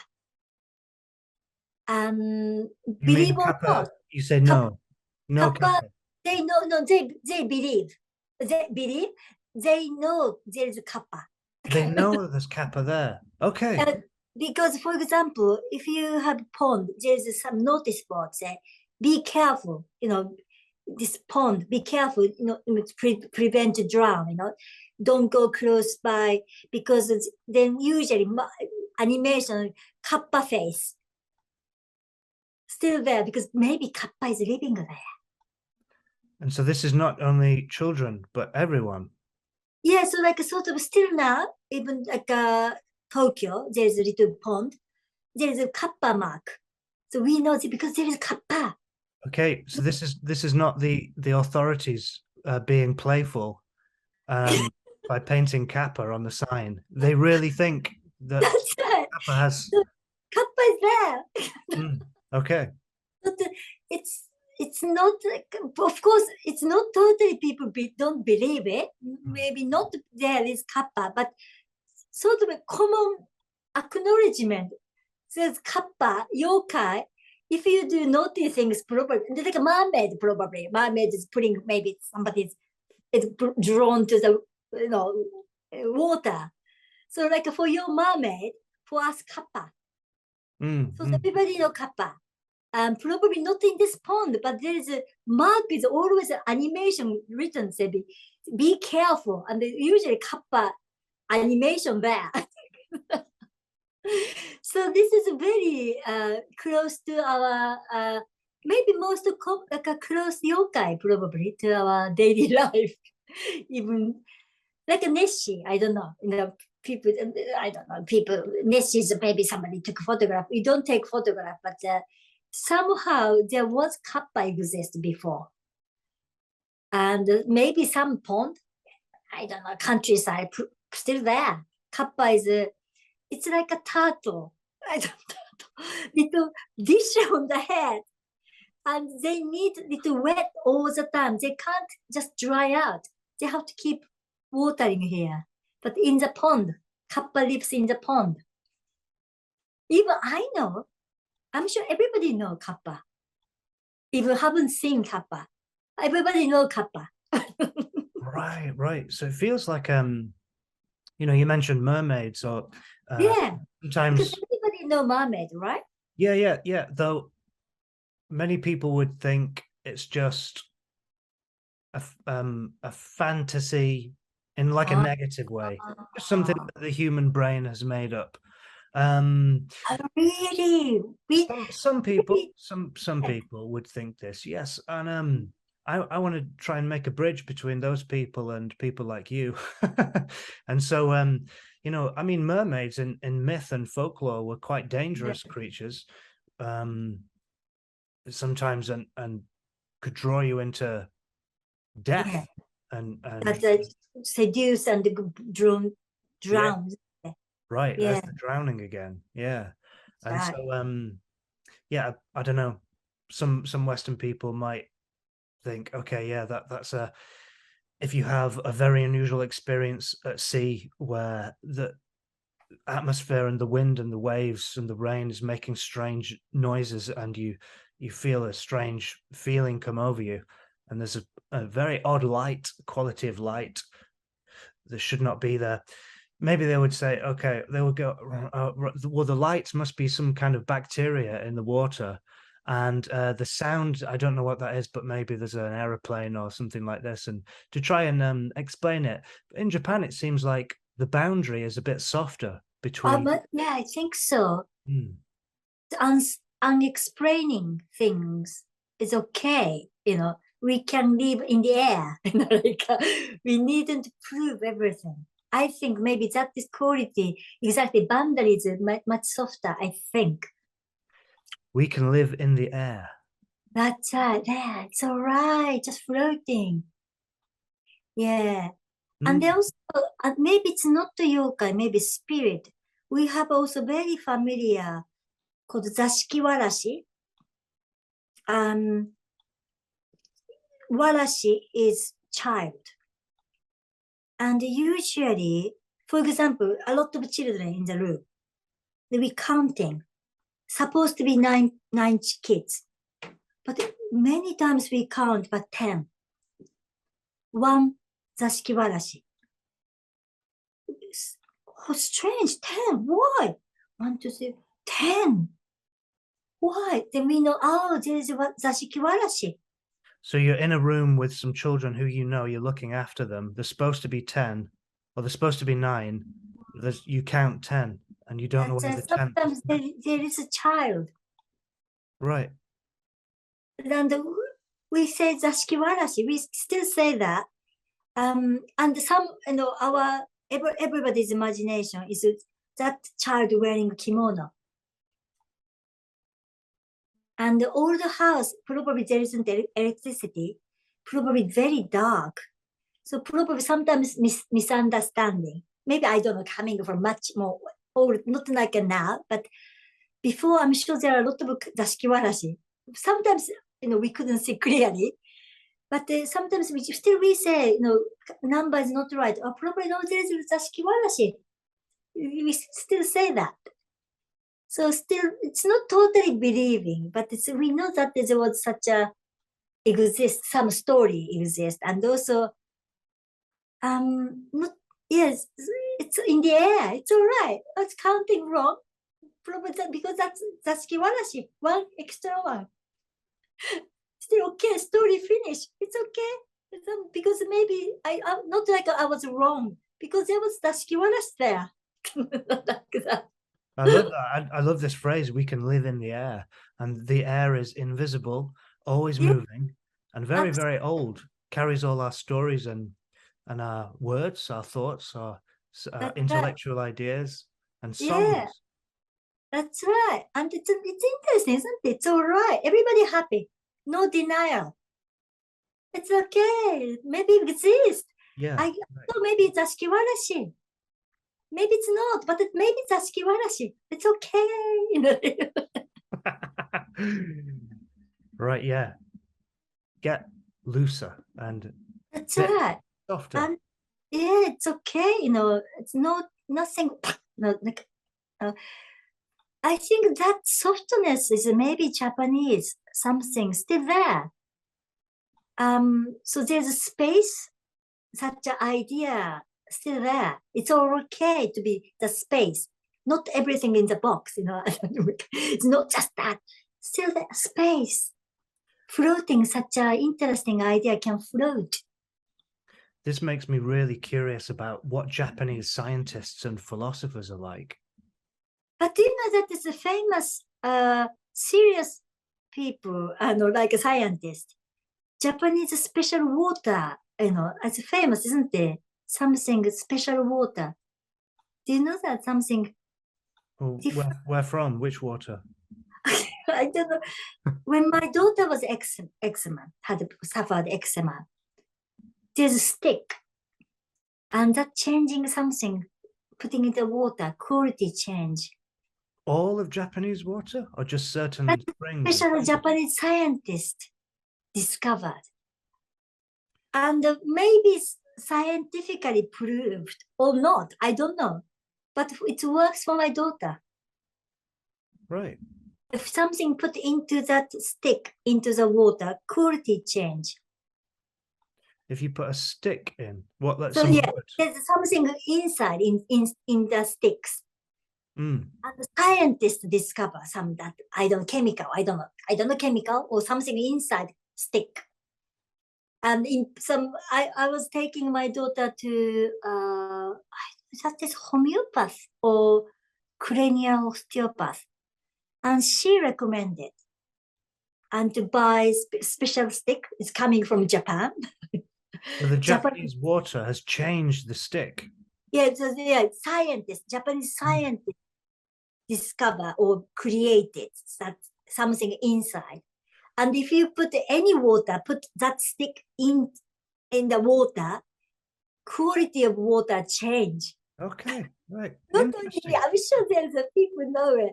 Yeah, I don't know about this one. Yeah, I know, but by chance, because we needed good, British water is quite hard water. So for my daughter's skin, just we wanted to make something more softer, but not just softener, something extra special, and it worked. Something put that amazing. stick. Irish water is very soft. Some places in Ireland, I swam in it, and my mother said, "Oh, you're going to really like the Irish water to swim in because it's really soft." And I was very young then, and I said, "Oh, soft? water is just water, isn't it? I didn't really know about the different kinds of water, but she was right. I swam in that water and it was really nice. It was like You can feel silk. it. That's exactly. So the whole point is even scientists create maybe scientifically something proved. He discovered something, put into the stick. Then make something like a more like something different, make something change. So Amazing. that's what I wanted to create a link between like a very scientific, but something more, something in the air, like something like not just kind of things. Something we can feel different. If you remember the name of this scientist, please send me, and I will put a link for people to discuss. I don't know, Hashimoto-san? Maybe Hashimoto-san. Maybe not. We don't need to do it now, but maybe Yeah. later. Stick. Yeah. Let's find out. Very interesting. Yeah, makes it's not just, of course, softener, isn't it? There is soft water, make softener, but it's not just soft, quality change. Yeah. About qualities, not only about what you can measure and the That's quality. right. Not just not like the something again, like magic. But sorry, because water is for us, because also Britain as well, island, isn't it? It's surrounded by water. So that's why it's something for us. Water is very important, I think. I don't know, I feel important. So that's why it's interesting, something to change quality of water coming from Japanese scientists. That's I feel interesting. Well, since you shared that story with us at the start, let me return the favor about water. When I was a young man, I decided I wanted to go and sleep in the woods. I don't even remember why I wanted to do that. I just did. So I set off and it was quite late. And I got there into the woods, as deep into the woods as I possibly could get. And it was getting dark. And I needed a place to pitch the tent. And so I pitched it by a river, and it had been raining. And so the river was very full, crashing over the rocks, constant crashing water. And so when I went to sleep completely immersed in this sound of crashing water for hours and hours and hours. And at some point during the night, something very unusual happened that has never happened since. And it was what some people call an out-of-body experience, which I don't really like that phrase, but that's what it was really. So I felt my myself, or my awareness or something, rushing back from the river, where the river was, to me, and then stopping about 12 inches above my head, and then not going into my body. So I mean, I don't want to be skeptical of my own experience, but I sort of am. And I've been trying to understand it in a way with reason, but I don't want to crush the experience at the same time, because it was very, very unusual. And it was a bit frightening, because immediately I thought, what if I can't get back inside? And immediately I thought to myself, something very, very unusual is happening here. And you need to remember it, because it's never happened before. And so I was trying to, the energy and the tension was palpable. It was very strong, alive and awake experience, different to lucid dreaming, where you can control your dream. Different to that. That happened a lot when I was younger.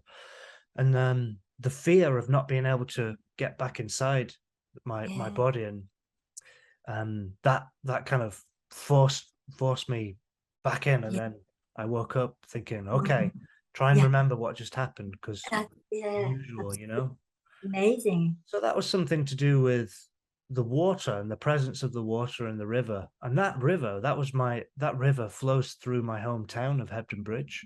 And it was there when I was born. I was born at home. And I think the window was open. And when the window's open in my house, my home house, you can hear the river. And so it's always been there, you know, the whole time growing up. The river is like, you know, that silver thread that flows through a place, through time and history, and links all the animals and the people that have ever lived there. Because usually the river's there for a long time, isn't it? And something to do with the river was so loud. It was like it was shouting at me and chanting. It's like the river was chanting for hours and hours and hours and hours. And, you know, if you do a meditation, like transcendental meditation, you have a mantra, and the mantra is not a word in English that has any meaning. It's just sort of a sound. Yeah. And so it's not too different from the sounds that the rivers were making. It's interesting. So it's like the river chanted me into Yeah, different. amazing. Yeah. Yeah. And the river has also, I think, has a kind of spirit. Mm. You know, has a, you know, like again, like a spirited way. You know, Haku, that the character, he's a river. He was a river. No, Haku is a river. And he saved Chihiro. So something which exactly makes sense for us. You know, that is he's a sort of yokai, part of yokai of river god. It's connecting this whole theme, you know. Every nature has something special, you know. River has like a sort of special, has like a sort of spirit or god. Yeah, God, when you say that, it just fills me with a sense of loss and longing. I wish that I could feel that more, and it was more normal in the culture, you know. And we had statues.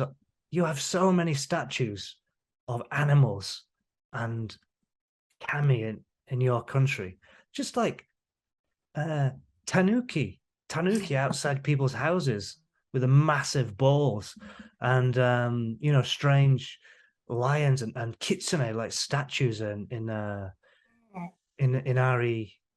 Inari shrine. Yes, yeah, in Kyoto, and they're really beautiful. They just add to the spirit of the place, you know. And they change your quality of attention when you're there. And I wish that we had more of that in the British Isles. And partly the work that I'm doing and the life that I'm trying to live is leaning towards that, and just make a small contribution to make that a little bit more present in the world. And I see that you're doing that too in your different ways. And if we have another conversation, I would love to talk about the way that your different vocations and practices connect together, because of course there is acting, and you've trained actors. The Royal Academy of Dramatic Arts, you did workshops, and at the London Academy of Music and Dramatic Arts, right? You studied there, and you've done training. You've combined your Alexander technique with acting training, and you keep a garden. And I've been talking about a sacred garden with other people. How can you create a sacred garden that invites this deeper relationship with nature in your own house or just outside your own house? And this is like really, really good stuff. And I can see that you're doing it. So I'm excited to learn more. But I think we're out of time for this one. It's 7 o'clock here, and I think it's so many things. Maybe you can cut my talk, you know, just like easy to go off the rail. Actually. No, but those are the best bits. Yeah, so many still not to be talked about, you know, just also interesting also, maybe next one. Because I trained at the special drama school. Also, that is amazing experience. I can talk. So unusual. I went to special drama school. Yeah. And one drama school in Japan, but it's not maybe only Japan. Nothing else like that drama school. That is amazing. in the nature. We built our own house. That was in Hokkaido. I really want to know about it. I know you've had some unusual and like really beautiful, immersive. Because Hokkaido winter -30. Yeah, I've been there, covered in snow. It's amazing circumstance to live.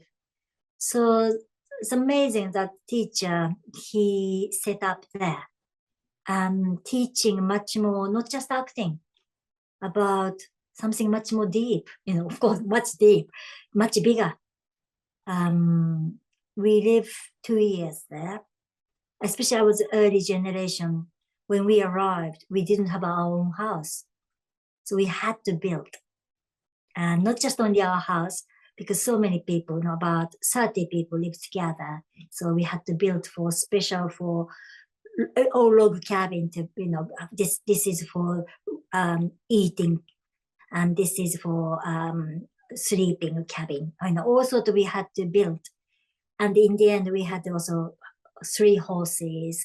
That is amazing. That is amazing. Also, I can talk, and also a lot of spirits there. It's amazing. Next time we'll spend a whole hour or more on that. Everybody encounter spirits. I have seen, of course. I have seen there. Yeah, it's amazing. That is another big story. So it's like that, just we accept, if we, especially that is living in such a, in the nature, something we encounter, we have to face to such a things, maybe town, so much destruction, and then too bright. Everything you can see the corner of the room, but something in the air, we have still something layer and the layers we can't explain, and then in the deep inside of the sort of nature, we can't see everything, and still maybe something unknown things can be living. So then, some point we encounter, and then face to face. And we have to admit there is something. And everybody had experience, same drama school, everybody, believe or not, maybe didn't believe before, but if you see it, there is, there is something, not scientifically, maybe can't prove it, but we have experience, everybody have experience, such a unbelievable experience. So we have to respect, not just only in the box. That's what I'm talking about. It's outside the box, something there, because we experience, and we can't explain, but it happened. We saw the spirit. Like everybody saw, not the one at the same time. When we live in 2 years, of course, everybody had experience. Okay, that's a hell of a teaser for people. We'll come back again and have another conversation. I would love it if we did. Oh, come on. I really appreciate you taking the time. I know how busy you are. I really have a good time. Thank you so much for giving such opportunity. And then I hope everybody enjoy such a strange story. But for me, it's real. It happened to me through my filter, but it really happened. And more I can share if you want to hear next time. But it's interesting, isn't it? I think that's why it's very interesting. Something you don't understand it. If everything you understand, so boring. I think still you don't understand. That's why it's amazing. Still like a treasure. It's like a treasure hunt, still there. Not just everything you can see. Yeah, it's interesting, isn't it? I can hear you making a space for mystery, and I really appreciate that. In the air. Yeah, we can live in the air. Yeah. Okay, so Much. if something happens to either of us and we never meet again, it was an honor to collaborate with you on this small story that we did. Amazing, isn't it? Yeah, fantastic. And I really enjoyed. I hope everybody can listen also your wonderful story. It's amazing, imaginative. But maybe through your body, some spirit make you to write that story. Come life. I don't destroy the possibility. Entertain everything, but be very careful what you believe. Okay, great chatting with you. See you next time. Yeah, See you thank next you. year. Yeah, wonderful. Yeah, thank you very much. Bye for now. Sayonara. さよなら。バイバイ。